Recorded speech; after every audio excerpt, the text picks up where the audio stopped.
kita merespon. Kenapa kita merespon? Dengan kita standby, kita menunggu. Ada 7 orang anggota dewan menunggu kehadiran rekan adik-adik kawan mahasiswa BEM Unima. Setelah kita mendapatkan surat dan pemberitahuan dari Polres Kota Loksmawe, kita standby, kita menunggu dari pukul 8 sampai dengan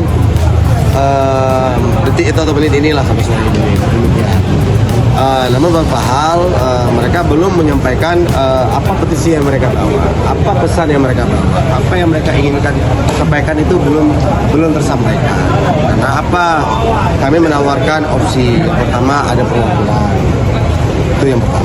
Yang kedua, kami dari pimpinan Dewan dan anggota DPR, saya didampingi oleh 3 orang anggota DPR, Kak Sungai hadir di tengah demonstran, rekan-rekan daripada mahasiswa.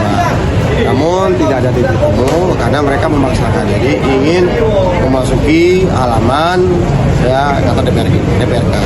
Cuma dalam hal ini kan kapasitas kita kan sangat kecil. Oleh karena itu, dengan segala pertimbangan dan saya berkoordinasi lagi dengan mahasiswa, mereka juga tidak mau.